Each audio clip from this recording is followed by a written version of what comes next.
Hello friends, welcome to day trader Telugu and good evening. Sensex 257 points down అయ్యి 59,772 దగ్గర close అయితే Nifty 60 points down అయ్యి 17,829 దగ్గర క్లోజ్ అయింది.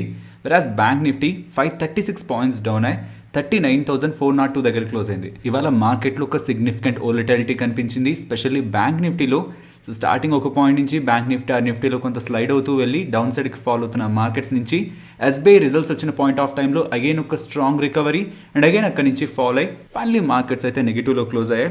అండ్ మోస్ట్ ఇంపార్టెంట్, ఇవాళ ఎండ్ ఆఫ్ ద డేలో మనకి యూఎస్ ఫెడ్ ఒక అవుట్కమ్ అయితే రిలీజ్ అవబోతుంది. ఫెడ్ వాళ్ళు టేపరింగ్ చేస్తారని అయితే మార్కెట్ ఎక్స్పెక్ట్ చేసింది, బట్ ఆ టేపరింగ్ ఎంత సిగ్నిఫికెంట్గా ఉండబోతుంది, మోడరేట్గా తగ్గిస్తారా ఇంకా ఎక్కువగా తగ్గిస్తారా, సిగ్నిఫికెంట్గా తగ్గిస్తారా అనేది అయితే ఇవాళ మనకి అప్డేట్ అవుతుంది. కాబట్టి ఆప్షన్ సెల్లర్స్ ఒకవేళ నేకుడ్గా సెల్ చేసి ఉంటే, ఒకవేళ ఏదైనా సిగ్నిఫికెంట్గా సర్ప్రైజ్ మార్కెట్లోకి వస్తే మార్కెట్ని ఇంపాక్ట్ చేసింది. కాబట్టి ఆప్షన్ సెల్లర్స్ రిలేటెడ్గా కూడా ఒక అప్డేట్ అయితే చేశాను. సో ఇవాళ మార్కెట్ రిలేటెడ్గా ఉన్న డేటా మాట్లాడుకునే ముందు రీసెంట్ డేస్లో ఆల్మోస్ట్ 11 డేస్ నుంచి కూడా కంటిన్యూస్గా ఎఫ్ఐఎస్ సెల్ చేస్తూనే వచ్చారు, బట్ నిన్న మనకి ఎఫ్ఐఎస్ గ్రీన్ సైడ్కి వచ్చారు. సో మార్కెట్ రిలేటెడ్గా ఉన్న డేటాని మాట్లాడుకుంటే రీసెంట్ డేస్లో మార్కెట్ కొంతవరకు స్లైడ్ అవుతూ ఆల్మోస్ట్ 18,600 నుంచి స్లైడ్ అవుతూ 17,750 పర్సనల్గా నేను ఇంపార్టెంట్ సపోర్ట్ ఆ లెవెల్ బ్రేక్ చేస్తే డౌన్ సైడ్కి మూవ్ అవుతుంది అనుకుంటున్నా. ఇంపార్టెంట్ లెవెల్ని బ్రేక్ చేసి డౌన్ సైడ్కి మూవ్ అయింది. ఆల్మోస్ట్ 17,620 ఆర్ 630 జోన్ వరకు ఫాలో అయింది. మళ్ళీ అగైన్ అక్కడి నుంచి ఒక స్ట్రాంగ్ రికవరీతో అగైన్ 18,000 వరకు మార్కెట్ ర్యాలీ అయ్యే ప్రయత్నం చేసింది. సో ఇంత ఒక strong recovery that important support దగ్గర తీసుకుంటుండేసరికి మార్కెట్ బాటమ్ అవుట్ అయిందా, అక్కడి నుంచి అగైన్ రివర్సల్ వస్తుందా అని. సో అలా మనకు వస్తున్న క్వశ్చన్ మీన్స్ మార్కెట్ బులిష్గా ఉందా లేదా అని మనకు వస్తున్న క్వశ్చన్కి 18,040 అబోవ్ సస్టైన్ అయితే మనకు కన్ఫర్మేషన్ దొరుకుతుంది. అబోవ్ 18,040 నేను ఫర్దర్గా మార్కెట్ని బులిష్గా చూస్తున్నాను, బట్ 18,040 లెవెల్ బిలో ఉన్నంత వరకు కూడా మార్కెట్ని నెగిటివ్గానే చూస్తున్నానని షార్ట్ టర్మ్ వ్యూ మనం నెగిటివ్గా చూస్తున్నాం. సో ఒక క్లియర్ బేరిష్నెస్ కనిపిస్తుందా లేదు, ఒక క్లియర్ బులిష్నెస్ కనిపిస్తుందా లేదు, ఒక మధ్యలో ఫైట్ అయితే కనిపిస్తుంది.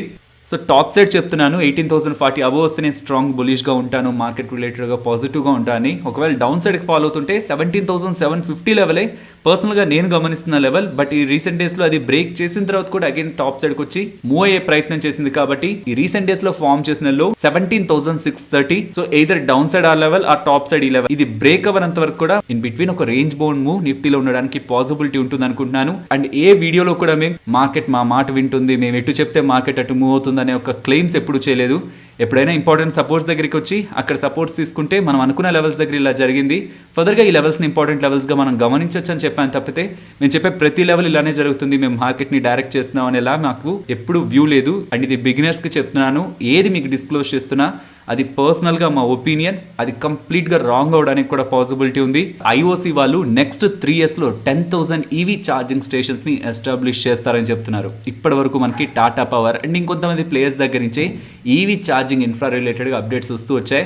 కానీ ఇప్పుడు ఐఓసి వాళ్ళు నెక్స్ట్ 12 monthsలో నియర్లీ 2,000 దగ్గరగా ఎలక్ట్రిక్ వెహికల్ ఛార్జింగ్ స్టేషన్స్ని ఎస్టాబ్లిష్ చేయబోతున్నారని, అండ్ నెక్స్ట్ 2 yearsలో 12 months అయిపోయిన తర్వాత 2,000 ఛార్జింగ్ స్టేషన్స్ని ఎస్టాబ్లిష్ చేసిన ఆ నెక్స్ట్ 2 yearsలో 8,000 ఛార్జింగ్ స్టేషన్స్ దగ్గరగా ఎస్టాబ్లిష్ చేస్తూ నెక్స్ట్ 3 yearsలో కంప్లీట్లీ 10,000 ఛార్జింగ్ ఈవీ స్టేషన్స్ని ఎస్టాబ్లిష్ చేస్తున్నారనేసరికి స్టాక్ ప్రైస్లో మనకు ఒక పాజిటివ్ మూవ్ కనిపించింది. కరెంట్ ఎవాల్వ్ అవుతున్న థీమ్ని వీళ్ళు ఫ్యూచర్ ఆపర్చునిటీలో భావిస్తేనే వీళ్ళు ఇంత ఖర్చు పెట్టి 10,000 ఈవీ ఛార్జింగ్ స్టేషన్స్ని ఎస్టాబ్లిష్ చేస్తారు. కాబట్టి ఈవీ ఛార్జింగ్ స్టేషన్స్ అని కాదు, కానీ ఎంటైర్ ఈవీ స్పేస్లో స్పెషల్లీ ప్యాసింజర్ వెహికల్స్ కానీ ఆర్ ఎలక్ట్రిక్ బస్సెస్ కానీ వీటి రిలేటెడ్గా డిమాండ్ బెటర్గా ఉంటుందని మనం అర్థం చేసుకోవచ్చు. యూజువల్గా ఈవీ థీమ్ అనగానే మనకి చాలా మంది ప్లేయర్స్ వస్తూ ఉంటారు, బట్ మీరు passenger vehicles or electric buses రిలేటెడ్గా చూడాలనుకుంటే ప్యాసింజర్ వెహికల్స్ని చూడాలనుకుంటే టాటా మోటార్స్ని గమనించవచ్చు. ఆర్ ఈవీ బస్సెస్ని గమనించాలంటే జేబీఎం ఆటో కానివ్వండి, ఎలక్ట్రా గ్రీన్ కానివ్వండి, అశోక్ లీలాండ్ కానివ్వండి, వీటిని మనం గమనించవచ్చు. అండ్ ఈవెన్ టాటా పవర్ రిలేటెడ్గా కూడా మనకు ఒక ఇంపార్టెంట్ అప్డేట్ అయితే కనిపిస్తుంది. మొదటి టాటా పవర్ వాళ్ళు చెప్తున్నది, టాటా పవర్ రిలేటెడ్గా ఉన్న రేటింగ్ని S&P వాళ్ళు స్టాండర్డ్ అండ్ పూర్ వాళ్ళు అప్గ్రేడ్ చేశారని చెప్తున్నారు. అండ్ దీనికి అడిషన్గా స్టేబుల్ అవుట్లుక్ ఇస్తున్నట్టు టాటా పవర్ వాళ్ళు మార్కెట్ టైంలో అప్డేట్ చేస్తున్నారు. అండ్ దీంతో పాటు ప్రీవియస్గా టాటా పవర్ వాళ్ళు ఒక డెసిషన్ తీసుకున్నారు, వీళ్ళ రిలేటెడ్గా ఉన్న సబ్సిడరీ అయిన Tata power solar systems TPSSL రిలేటెడ్గా ప్రీవియస్గా వీళ్ళు అనుకుంది అది సపరేట్ సబ్సిడరీగా ఉండాల్సిన నీడ్ లేదు, మీన్స్ ఇంకొక కంపెనీగా ఉండాల్సిన నీడ్ లేదు, ఒక బిజినెస్ని కంప్లీట్గా టాటా పవర్లోనే మెర్జ్ చేసేద్దాం, ఇంకొక కంపెనీ అవసరం లేదు అనుకున్నారు. దాని రిలేటెడ్గా అమాల్గమేషన్ స్కీమ్ని కూడా ఇలా కలపబోతున్నాం అనే స్కీమ్ని కూడా ప్రీవియస్గా పాస్ చేశారు. బట్ ఇప్పుడు ఆ అమాల్గమేషన్ స్కీమ్ రిలేటెడ్గా చిన్న చేంజెస్ని చేస్తూ మేము టాటా పవర్ సోలార్ సిస్టమ్స్ని టాటా పవర్లో కలపాలి అనుకోవట్లేదు. బికాస్ అది ఇంకొక కంపెనీగా ఉంటేనే గవర్నమెంట్ ప్రొవైడ్ చేస్తున్న schemes maybe stock market listing plans కూడా ఉండొచ్చు. ఇలాంటి వాటి కోసం అదొక సపరేట్ సబ్సిడరీగా ఉండాలి కాబట్టి అది టాటా పవర్లో విలీనం చేయాలని మేము అనుకోవట్లేదని ఇలా టాటా పవర్ వాళ్ళైతే అప్డేట్ చేస్తున్నారు. నెక్స్ట్ ప్రీవియస్గా స్మాల్ కేస్ రిలేటెడ్గా ఒక వీడియో చేశాను. అందులో నేను మీకు క్లియర్గా స్మాల్ కేస్కి స్టాక్స్కి వీటి రిలేటెడ్గా ఉన్న డిఫరెన్స్ని కూడా ఎక్స్ప్లెయిన్ చేశాను. అండ్ దాని రిలేటెడ్గా ప్రీవియస్గా ఒక క్వశ్చన్ అడిగారు, ట్యాక్స్ ఎలా ఉంటుంది అనేది. ట్యాక్స్ యాజ్ ఇట్ ఈస్ స్టాక్స్కి ఎలా ఉంటుందో స్మాల్ కేసులో చేసిన ఇన్వెస్ట్మెంట్స్ కూడా అలానే ఉంటుంది. అది ప్రీవియస్గా కూడా అప్డేట్ చేశాను. బట్ ఇప్పుడు రీసెంట్ డేస్లో అడుగుతున్నది, మేము స్టాక్స్ని కొన్నాం స్మాల్ కేసులో, వాటి రిలేటెడ్గా వచ్చే డివిడెండ్స్ కానీ ఒకవేళ ఏదైనా జరుగుతున్న కార్పొరేట్ యాక్షన్స్ కానీ ఎక్కడ అప్డేట్ అవుతుంటాయని అడుగుతున్నారు. మీరు స్టాక్స్ కొంటే మీ డీమ్యాట్ అకౌంట్లోకి వస్తాయి. అలాగే మీరు స్మాల్ కేసులో ఇన్వెస్ట్ చేసినా సరే అవి మీ డీమ్యాట్ అకౌంట్లోకి వస్తాయి. మీకు క్రెడిట్ అయ్యే డివిడెండ్ మీ బ్యాంక్ అకౌంట్లోనే క్రెడిట్ అవుతుంది. ఒకవేళ బోనస్ కానీ స్టాక్ స్ప్లిట్ కానీ ఇలాంటివి ఏం జరుగుతున్నా మీరు ఏ డీమ్యాట్ అకౌంట్ని లింక్ చేసి మీరు స్మాల్ కేసులో పర్చేస్ చేస్తుంటారో అందులోకి అది క్రెడిట్ అవుతుంది. నెక్స్ట్ రైల్టెల్ గురించి మాట్లాడుకోవాలి. వీళ్ళకి 87 crore విలువ చేసే ఆర్డర్ కొంకన్ రైల్వే కార్పొరేషన్ వాళ్ళ దగ్గర నుంచి వస్తుంది. సో ఈ టెలికామ్ సైడ్ వీళ్ళు బ్రాడ్బ్యాండ్ సర్వీసెస్ ని ప్రొవైడ్ చేస్తుంటారని మనకు తెలుసు. దీని రిలేటెడ్ గా వీళ్ళకి ఆర్డర్ వచ్చిందని నెక్స్ట్ 28 months లో ఈ ఆర్డర్ వీళ్ళు ఫుల్ఫిల్ చేయాలనేలా వీళ్ళు ఎక్స్చేంజెస్ కి అయితే అప్డేట్ చేస్తున్నారు. నెక్స్ట్ ప్రెసిషన్ వైర్స్ గురించి మాట్లాడుకోవాలి. రెవెన్యూస్ లో 30% అబోవ్ దగ్గరగా మనకు గ్రోత్ కనిపిస్తుంది. కానీ మార్జిన్స్ లో వస్తున్న డిక్లైన్ కారణంగా నెట్ ప్రాఫిట్ 25% దగ్గరగా మాత్రమే ఇంప్రూవ్ అవుతుంది. అండ్ ఈ కంపెనీలో ఎప్పుడు ఎఫ్ఐఎస్ వాటాని తీసుకోలేదు, మీన్స్ హోల్డ్ చేయట్లేదు. కానీ ఈసారి మాత్రం ఎఫ్ఐఎస్ 0.16 దగ్గరగా లాస్ట్ క్వార్టర్తో పోలిస్తే ఈ క్వార్టర్లో వాటాను అయితే ఎక్వైర్ చేశారు. అండ్ దీంతో పాటు ఇంపార్టెంట్ థింగ్, వీళ్ళు స్టాక్ స్ప్లిట్ ని అనౌన్స్ చేశారు. సో ఇక్కడ మీరు గమనించవచ్చు, ఈ కంపెనీ రిలేటెడ్ ఉన్న ఫేస్ వాల్యూ 5, సో దాన్ని 5 తో డివైడ్ చేస్తారంటున్నారు. In simple terms, coming days లో ఎవరైతే ఈ కంపెనీలో ఒక షేర్ హోల్డ్ చేస్తుంటారో ఆ ఒక్క షేర్ ప్లేస్ లో 5 shares వచ్చి యాడ్ అవుతాయి. దానికి తగ్గట్టే స్టాక్ ప్రైస్ కూడా అడ్జస్ట్ అవుతుంది. నెక్స్ట్ హిందాల్కో ఇండస్ట్రీస్ గురించి మాట్లాడుకోవాలి. వీళ్ళు పాలీక్యాబ్ వాళ్ళకి సంబంధించిన రైకర్ అనే కంపెనీ రిలేటెడ్ గా 100% వాటాను కొంటున్నారు. ఇంతకీ రైకర్ లో వాటాను కొంటే హిందాల్కోకి వచ్చే అడ్వాంటేజ్ ఏంటి? ఈ రైకర్ అనే కంపెనీకి గుజరాత్ లో 2.25 lakh ton మ్యానుఫ్యాక్చరింగ్ కెపాసిటీ ఉన్న caste and rolled copper wires ని తయారు చేసే మ్యానుఫ్యాక్చరింగ్ ఫెసిలిటీ అది. హిందాల్కో వాళ్ళు యూజువల్ గా వేటి రిలేటెడ్ గా బిజినెస్ చేస్తుంటారు, అల్యూమినియం అండ్ కాపర్. సో ఇప్పుడు వీళ్ళు అక్వైర్ చేసిన రైకర్ రిలేటెడ్ గా 2.25 lakh ton caste and rolled copper wire capacity వచ్చి యాడ్ అవుతుంది. కాబట్టి హిందాల్కో ఒక కాపర్ రాడ్ కెపాసిటీ అనేది పెరుగుతుంది.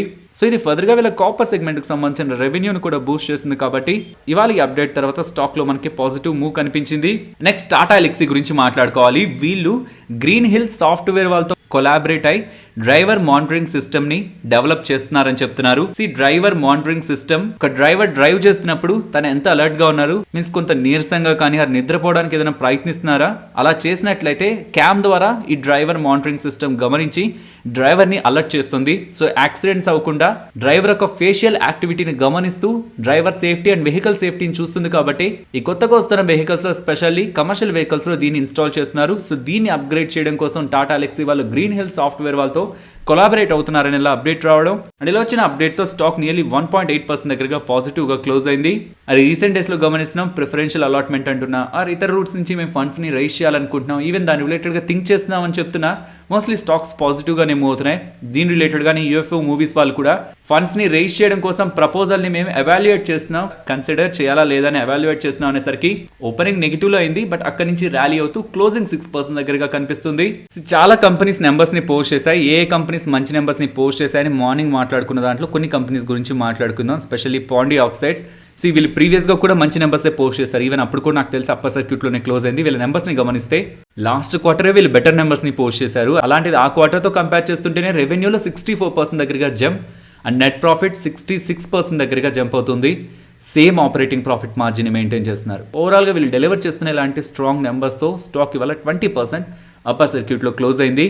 ఇంతకీ కంపెనీ ఏం చేస్తుంది? లెడ్ రిలేటెడ్గా ఉన్న స్క్రాప్ని కలెక్ట్ చేసి దాన్ని లెడ్ మెటల్ అండ్ అలాయ్స్గా కన్వర్ట్ చేస్తుంది. లెడ్నే కాదు, వీళ్ళు జింక్ బిజినెస్లో కూడా ఉన్నారు. కానీ ఈ స్క్రాప్, ఈ లెడ్ రిలేటెడ్గా ఉన్న బ్యాటరీస్ ఆర్ ఈ స్క్రాప్ని కలెక్ట్ చేసి దాన్ని ప్యూర్ లెడ్ ఆర్ మెటల్గా కన్వర్ట్ చేసి బిజినెస్ని అయితే చేస్తున్నారు. అండ్ ఈ స్క్రాప్ బిజినెస్లోనే మనం ఇంకొక కంపెనీ అయినా గ్రావిటాస్ని కూడా గమనించవచ్చు. వీళ్ళది కూడా similar line of business. I think ఇక్కడ నుంచి కొన్ని మంత్స్ బ్యాక్ వీళ్ళ కెపాసిటీని కూడా ఎక్స్పాండ్ చేస్తున్నారు. లెడ్ రీసైక్లింగ్ కెపాసిటీని కూడా ఎక్స్పాండ్ చేసినట్లు గ్రావిటా వాళ్ళు అయితే అప్డేట్ చేస్తున్నారు. పిఎస్యూ బ్యాంక్స్ అంటే ప్రతిసారి నెంబర్స్ లో వీళ్ళ గ్రాస్ నాన్ పర్ఫార్మింగ్ అసెట్స్ పెరిగిపోతుంటాయి, మీన్స్ అసెట్ క్వాలిటీ వీక్ అయిపోతూ ఉంటుంది. అండ్ అలా పబ్లిక్ సెక్టర్ బ్యాంక్స్ ఇచ్చిన లోన్స్ లో డిఫాల్ట్స్ ఎక్కువగా ఉంటున్నాయి, వీక్ అయిపోతున్నాయి పబ్లిక్ సెక్టర్ బ్యాంక్స్ అనే ఒక పాయింట్ నుంచి ప్రైవేట్ బ్యాంక్స్ కి కాంపిటీషన్ గా పబ్లిక్ సెక్టర్ బ్యాంక్స్ గ్రో అవ్వగలవనే ఒక కాన్ఫిడెన్స్ ని కొన్ని పిఎస్యూ బ్యాంక్స్ అయితే మెయింటైన్ చేస్తున్నాయి. అందులో స్టేట్ బ్యాంక్ ఆఫ్ ఇండియా తీసుకోవచ్చు. టాప్ లైన్ ఉన్న numbers like net interest income, net profit or net interest margin, వీటిని కొంత పక్క నుంచితే వాటిలో గ్రోత్ కనిపిస్తుంది, వాటిని కొంత పక్క నుంచితే అసెట్ క్వాలిటీలో స్టెబిలిటీ లాస్ట్ క్వార్టర్తో పోల్చిన, లాస్ట్ ఇయర్ సేమ్ క్వార్టర్తో పోల్చిన అసెట్ క్వాలిటీలో ఇంప్రూవ్మెంట్ అయితే కనిపిస్తుంది.